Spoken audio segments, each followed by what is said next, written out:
Assalamualaikum warahmatullahi wabarakatuh. Jumpa lagi dengan saya RIC Rio Idris Channel. Kali ini saya ingin mengajak teman-teman untuk belajar memahami performa video kita. Jadi dengan kita memahami performa video kita, menurut saya ini penting guys, karena semakin kita tahu performanya, maka kita tahu apa sih kekurangannya, bagian mana yang harus kita perbaiki, apa aja yang perlu kita tingkatkan. Sehingga ketika kita sudah tahu kelemahan atau kekurangan dari video-video kita, maka kedepannya kita bisa membuat konten yang lebih bagus lagi. Sehingga dengan kontennya lebih bagus, performa juga meningkat, maka rekomendasi pun akan mengikuti. Dengan rekomendasinya sudah bagus, otomatis perkembangan channel kita juga akan lebih cepat berkembang.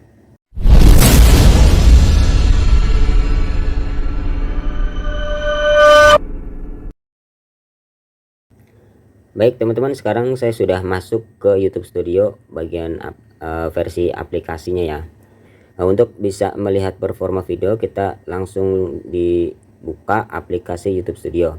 Cuman sekedar informasi buat teman-teman ya, bahwasanya data-data analitik yang ada di YouTube Studio ini bisa kita jadikan rujukan atau patokan apabila teman-teman sudah mendapatkan subscriber atau penonton alami. Apabila kita cari subscriber dan penonton dengan cara yang tidak alami, misalkan kita membeli subscriber atau jam tayang atau views, atau kita mendapatkan subscriber dengan cara subscribe sendiri menggunakan akun cadangan, maka data-data di sini bisa dibilang tidak valid atau fiktif, gitu ya. Dia paham maksudnya ya. Minimal teman-teman sering melakukan yang namanya saling kunjung. Dengan kita saling kunjung, otomatis kita akan mendapatkan penonton alami. Dan dengan kita mendapat penonton alami, maka data yang di sini bisa kita pakai guys. Oke, langsung aja ya. Di sini kita lihat performa video dari video yang di atas di sini. Kita klik dulu. Dengan kita belajar memahami data analitik di sini, maka kita akan bisa memperbaiki apa yang kurang. Dan di sini saya tidak membahas bagian yang paling detail ya, kita hanya membahas bagian garis besarnya aja. Dan saya akan mencoba untuk menjelaskan kepada teman-teman, semoga bisa dipahami ya. Nah, di sini video yang pertama ini yang dengan judul bagi yang belum tahu cara cepat mendapatkan subscriber, kita lihat di performa videonya. Di sini performa videonya di sini ya. Di sini ada penayangan, rasio klik tayang dari tayangan, dan juga rata-rata durasi tonton. Perlu saya jelaskan dulu bahwasannya antara penayangan dan juga tayangan itu berbeda guys. Banyak yang belum paham antara penayangan dan juga tayangan, makanya sering bingung ya. Di sini akan saya jelaskan nih apa sih bedanya. Kita masuk ke YouTube. Nih, yang namanya tayangan tuh ini guys. Yang namanya tayangan adalah ini thumbnail yang tampil di beranda YouTube kita. Ini namanya tayangan. Sementara untuk penayangan, ini kan misalnya tayangan ini ya, kita klik di sini. Nah, ini begitu kita klik, ini kan muter videonya. Ini disebut penayangan, tapi dengan syarat kita nonton minimal 30 detik. Dengan durasi di bawah 30 detik ini belum bisa dihitung dengan penayangan. Atau misalkan nih, kita sudah nonton video yang ini ya, misalkan ya, kemudian besoknya kita nonton video ini lagi, nah itu juga bisa disebut dengan penayangan. Artinya penayangan sudah 2 kali. Ini namanya penayangan 2, karena kita nonton hari ini dan besoknya nonton lagi. Itu bisa disebut penayangan, dengan catatan sekali lagi menonton videonya minimal 30 detik. Nah, jadi udah paham ya, ini antara penayangan dan juga tayangan. Sekarang kita balik lagi ke YouTube studionya guys. Nah, di sini performa videonya di sini ya.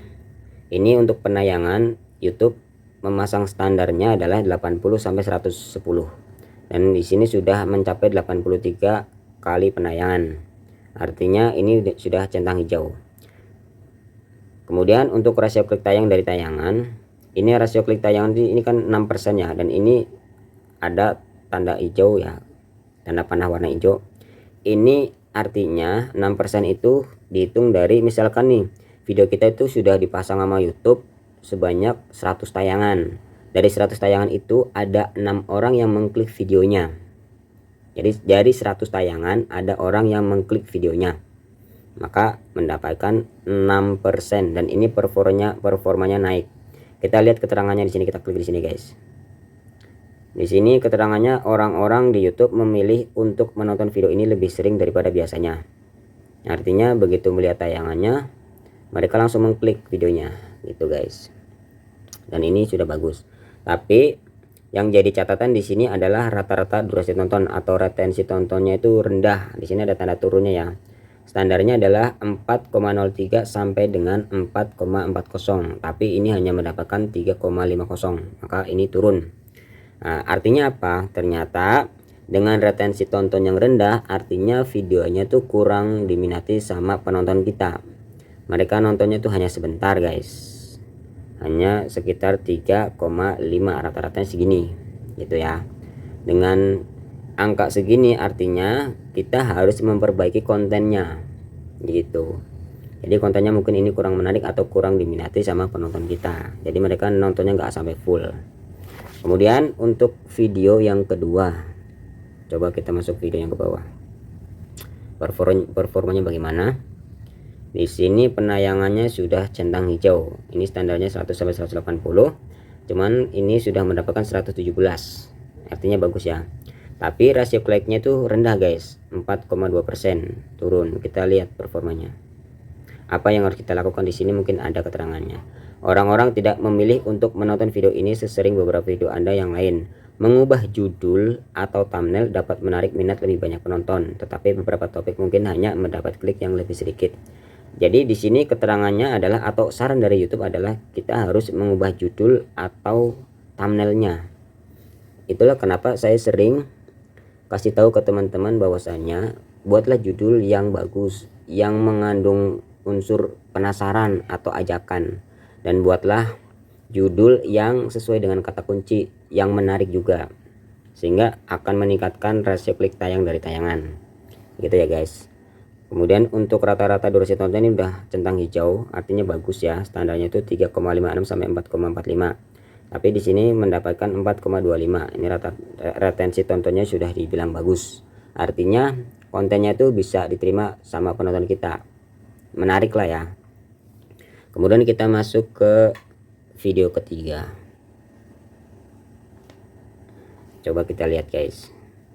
Ini sebagai gambaran ya. Jadi masing-masing video itu angkanya beda-beda atau standarisasinya beda-beda guys.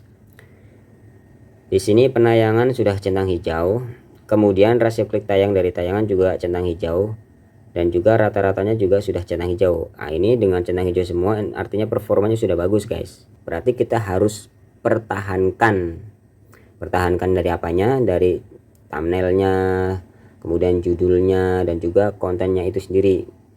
Ingat ya, kita kalau mau bikin judul itu harus sesuai kata kunci biar orang nyari itu gampang guys. Itulah. Jadi kesimpulannya adalah, kalau misalkan kita punya rasio klik tayang yang rendah, maka kita harus mengubah judul dan juga thumbnail yang lebih bagus lagi, yang lebih baik lagi. Kalau rata-rata durasi tontonnya rendah, maka kita harus perbaiki dari isi daripada konten itu sendiri. Bikin konten yang menarik minat penonton kita gitu ya. Itu garis besarnya seperti itu kesimpulannya. Jadi buat teman-teman, coba perhatikan lagi video-videonya, coba koreksi lagi konten-kontennya, sehingga dengan kita tahu kelemahan atau kekurangannya, diharapkan ke depan kita bisa lebih baik lagi guys. Dan mungkin ini saja ya informasi dari saya. Semoga ini bisa bermanfaat buat teman-teman, khususnya para pemula ya. Wassalamualaikum warahmatullahi wabarakatuh.